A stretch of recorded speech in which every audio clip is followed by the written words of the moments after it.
안녕하세요. 미국 주식을 읽는 남자 미익남입니다. 오늘 볼 기업은 인텔입니다.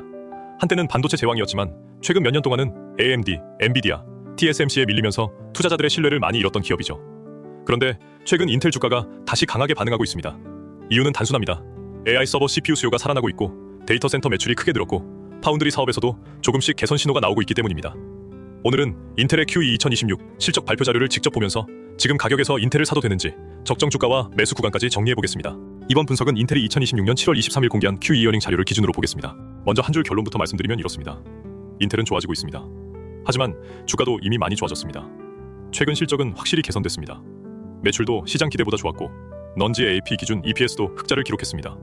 하지만 현재 주가 86달러대는 이미 턴어라운드 기대를 꽤 반영한 구간입니다. 그래서 제 판단은 이렇습니다. 기존 보유자는 실적 추세를 보면서 가져갈 수 있지만 신규 매수자는 지금 가격을 바로 따라가기보다는 70달러 이하 조정 구간을 기다리는 편이 더 안정적입니다. 현재 이미지 기준 인텔 주가는 86.30달러입니다. 시가총액도 이미 상당히 커졌고 시장은 인텔을 단순한 레거시 PC CPU 기업이 아니라 다시 AI 인프라와 파운드리 턴어라운드 기업으로 보기 시작했습니다. 최근 주가 상승의 핵심은 세 가지입니다. 첫째, Q2 실적이 예상보다 좋았습니다. 둘째, 데이터 센터와 AI 부문 매출이 강하게 성장했습니다. 셋째, 파운드리 사업에서 손실률이 개선되는 흐름이 나왔습니다. 하지만 주가가 빠르게 오른 만큼 이제는 좋은 회사인가? 보다의 가격이 합리적인가?를 봐야 하는 구간입니다. 그럼 왜 지금 다시 인텔이 주목받을까요? 가장 큰 이유는 AI 컴퓨트 수요입니다. 인텔은 이번 발표 자료의 엑세큐티브 사머리에서 네 가지를 강조했습니다. 첫째, AI 컴퓨트 수요가 전례 없이 강하다는 점. 둘째, X86, A6, 첨단 패키징, 웨이퍼 파운드리 쪽 기회를 잡기 위해 투자를 늘리고 있다는 점. 셋째, 18A 램프업과 14A 2028년 목표를 포함한 공정 실행 개선. 넷째, Q2 실적이 가이던스를 넘어서면서 변화가 실제 숫자로 나타나고 있다는 점입니다. 인텔은 공식 발표 자료에서 AI 컴퓨트 수요, 투자 확대, 18회와 14회 공정 진행, 그리고 Q2 가이던스 상회를 핵심 메시지로 제시했습니다. 지금 AI 인프라 시장은 GPU만 중요한 게 아닙니다. 서버 CPU, ASIC, 네트워킹, 첨단 패키징, 파운드리까지 함께 커지고 있습니다. 인텔은 이 중에서 CPU와 제조 인프라를 동시에 가지고 있는 회사입니다. 인텔의 사업 구조는 크게 세 가지로 볼 수 있습니다. 첫 번째는 클라이언트 컴퓨팅, 즉 PC와 노트북 CPU 사업입니다. 여전히 인텔의 핵심 기반 사업입니다. 두 번째는 데이터 센터 앤 AI, 줄여서 DCAI입니다. 서버 CPU, AI 인프라용 CPU, 데이터 센터 관련 제품이 포함됩니다. 세 번째는 인텔 파운드리입니다. 외부 고객을 대상으로 반도체를 위탁 생산하는 사업입니다. 이 중에서 투자자들이 가장 주목하는 건 DCAI와 파운드리입니다. DCAI는 AI 서버 수요 회복을 보여주는 지표이고 파운드리는 인텔이 장기적으로 TSMC와 경쟁할 수 있는지 판단하는 핵심 사업입니다. 인텔을 볼 때는 경쟁사도 같이 봐야 합니다. CPU에서는 AMD와 경쟁합니다. AI 가속기와 데이터 센터 생태계에서는 엔비디아가 압도적입니다. 파운드리에서는 TSMC가 절대 강자입니다. 그리고 ARM 기반 서버 생태계도 점점 확장되고 있습니다. 인텔의 강점은 분명합니다. CPU 설계와 제조 능력을 동시에 가진 몇 안 되는 기업이라는 점입니다. 하지만 약점도 명확합니다. 파운드리 고객 신뢰도를 회복해야 하고 첨단 공정 경쟁에서도 계속 증명해야 합니다. 즉, 인텔은 기회도 크지만 경쟁 압박도 매우 큰 기업입니다. 이제 실적을 보겠습니다. 인텔의 2026년 2분기 매출은 16.1비달러였습니다. 전년 대비로는 25.4% 증가했고 4월에 제시했던 전망보다 1.8비달러 높았습니다. 넌지 AAP 매출 총이익률은 41.8%, 넌지 AAP ESPES는 0.42달러였습니다. 이 EPS도 4월 전망보다 0.22달러 높았습니다. 실제 발표 자료를 보면 매출 16.1비달러, 그로스 마진 41.8%, EPS 0.42달러가 핵심 숫자로 제시되어 있습니다. 단, 이 화면의 EPS와 마진은 넌지의 AP 기준입니다. 여기서 중요한 포인트가 있습니다. 이 수치만 보면 굉장히 좋아 보이지만 아래 주석을 보면 GAAP 기준도 같이 나옵니다. GAAP 매출 총이익률은 40.4%, GAAP ESPS는 마이너스 2.16달러입니다. 즉, 본업 기준으로 보는 넌지 AAP ESP는 좋아졌지만 GAAP 기준으로는 여전히 큰 손실이 발생했습니다. 그래서 인텔은 단순히 실적 좋다로 끝낼 게 아니라 GAAP과 넌지 AAP의 차이를 반드시 봐야 합니다. 사업부별로 보면 이번 실적의 핵심은 DCAI입니다. Client Computing and Physical AI Group, 즉 CCPG 매출은 8.9비달러였습니다.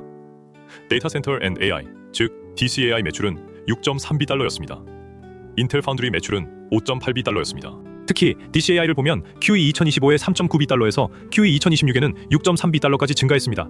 인텔도 이 페이지에서 AI Driving CPU Density, Record YoY Growth라고 설명하고 있습니다. DCAI의 영업이익도 개선됐습니다. 자료상 DCAI 영업이익은 Q2 2026에 2.5비달러, 영업이익률은 39.5%로 표시됩니다. 즉, 이번 실적에서 가장 긍정적인 부분은 데이터 센터와 AI 쪽입니다. AI 서버 수요가 CPU 밀도를 높이고 있고 이게 DCAI 매출과 수익성으로 나타나고 있습니다. 반면 파운드리는 매출은 늘었지만 아직 손실이 이어지고 있습니다. 그래서 파운드리는 성장 포인트이면서 동시에 가장 큰 숙제입니다. 이번 Q2 실적은 시장 기대보다 좋았습니다. 인텔은 발표 자료에서 Q2 매출이 4월 전망 중간값보다 1.8B달러 높았다고 밝혔고 non-GAAP EPS도 전망보다 0.22달러 높았다고 제시했습니다. 그리고 회사 전체 흐름을 보면 매출은 Q2 2025일 2.9B달러에서 Q2 2026 16.1B달러로 올라왔습니다. 이 페이지를 보면 전체 매출은 Q2 2025년 12.9B달러에서 Q2 2026년 16.1B달러로 늘었고 non-GAAP 그로스 마진도 29.7%에서 41.8%까지 올라왔습니다. 즉 실적 흐름만 보면 분명 좋아지고 있습니다. 하지만 시장은 이미 이 기대를 주가의 상당 부분 반영했습니다. 그래서 이제부터는 성장하고 있느냐 뿐 아니라 현재 주가가 그 성장에 비해 비싸지 않느냐를 봐야 합니다. 이제 EPS와 적정 주가를 보겠습니다. 여기서 중요한 건 EPS 기준입니다. 인텔은 발표 자료에서 non-GAAP 기준 수치를 많이 강조합니다. 하지만 실제 보수적인 적정 주가 계산에서는 GAAP 기준도 같이 봐야 합니다. 실제 부록을 보면 Q2 2026 GAAP EPS는 마이너스 2.16달러이고 여기서 여러 조정 항목을 더하고 빼면 non-GAAP EPS는 0.42달러가 됩니다. 특히 Q2 2026에는 escrow shares 관련 마크-투-마켓 손실 조정이 2.45달러 들어가 있습니다. 이 부록 페이지가 중요합니다. Q2 2026년 GAAP EPS 마이너스 2.16달러가 어떻게 non-GAAP EPS 0.42달러로 조정되는지 보여줍니다. 그래서 EPS를 볼 때는 반드시 GAP과 non-GAP를 구분해야 합니다. Q3 2026년 가이던스도 보겠습니다. 인텔은 Q3 2026년 non-GAAP ESP 가이던스를 0.38달러로 제시했습니다. 하지만 부록의 GAAP 기준 가이던스를 보면 Q3 GAAP EPS는 0.31달러입니다. 이번 영상에서는 보수적으로 GAAP EPS 0.31달러를 기준으로 적정가를 계산하겠습니다. 0.31달러를 연율화하면 1.24달러입니다. 여기에 산업군 중간값 PER 42.1배를 적용하면 약 52달러, 산업군 평균 PER 67.2배를 적용하면 약 83달러입니다. 현재가가 86.30달러라면 GAAP 가이던스 연율화 기준으로는 산업 평균 PER 적정가도 살짝 웃도는 수준입니다. 즉, 지금 가격은 싸다기보다는 기대를 이미 꽤 반영한 가격으로 보는 게 맞습니다. 수익성과 현금 흐름을 보면 장단점이 더 분명해집니다. Q2 매출은 16.1B달러, 전년 대비 25% 넘게 증가했습니다. GAAP 매출총 이익률은 40.4%, non-GAAP 매출총 이익률은 41.8%입니다. 이익률이 많이 회복된 것은 긍정적입니다. 하지만 EPS를 보면 차이가 큽니다. GAAP EPS는 마이너스 2.16달러, non-GAAP EPS는 0.42달러입니다. 그리고 현금 흐름도 같이 봐야 합니다. Q2 영업활동 현금 흐름은 7.0B달러였지만 설비 투자 마이너스 2.7B달러, 파트너 기여금 순액 마이너스 12.2B달러, 금융리스 지급 마이너스 0.6B달러 등을 반영하면 조정 FCF는 마이너스 8.4B달러입니다. 이 페이지가 현금 흐름의 핵심입니다. 영업 현금 흐름은 7.0B달러로 좋지만 파트너 기여금 순액과 설비 투자를 반영하면 조정 FCF는 마이너스 8.4B달러까지 내려갑니다. 즉, 손익계산서상 실적은 개선됐지만 파운드리 투자와 파트너 기여금 영향 때문에 현금 흐름은 아직 부담이 큽니다. 재무 체력도 확인해 보겠습니다. Q2 실적 자료 기준으로 인텔은 현금 및 현금성 자산 12.9B달러, 단기 투자 16.9B달러를 보유하고 있습니다. 둘을 합치면 현금성 자산은 약 29.7B달러입니다. 반면 단기 부채와 장기 부채를 합친 총 부채는 약 50.5B달러입니다.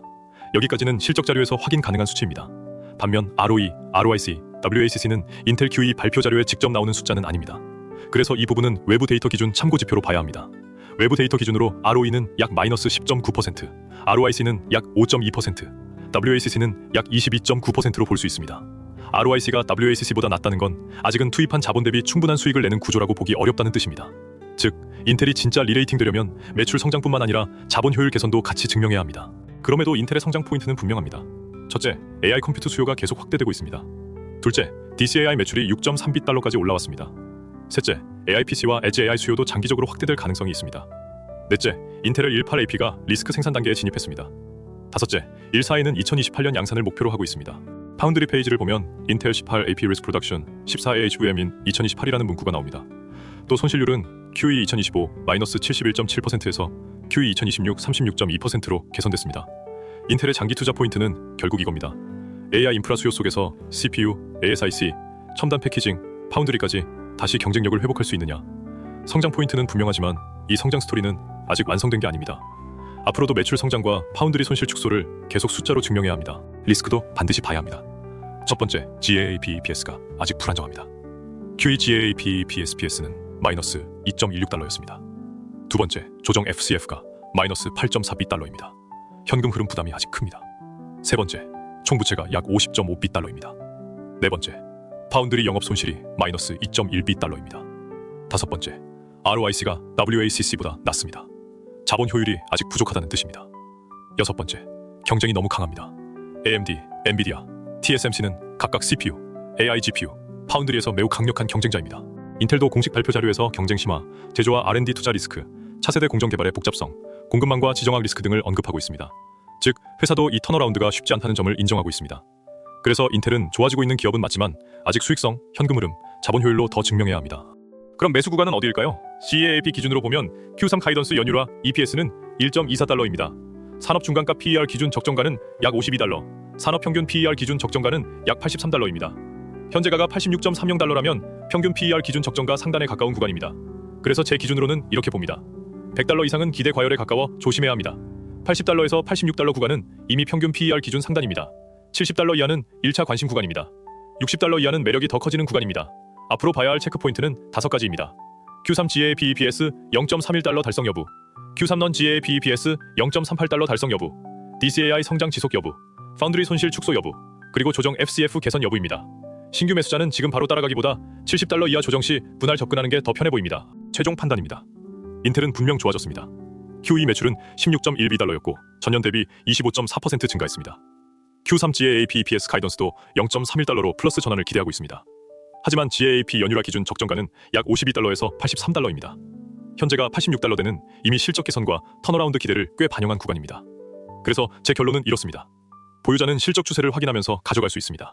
하지만 신규 매수자는 조정 시 분할 접근이 더 편합니다. 특히 70달러 이하로 내려온다면 1차 관심 구간으로 볼 수 있고 60달러 이하에서는 매력도가 더 커질 수 있습니다. 오늘 영상은 여기까지입니다. 도움이 되셨다면 구독과 좋아요 부탁드립니다. 구독과 좋아요는 더 좋은 콘텐츠를 만드는 힘이 됩니다. 감사합니다. 미국 주식 핵심 흐름을 쉽게 알려주는 미일남이었습니다.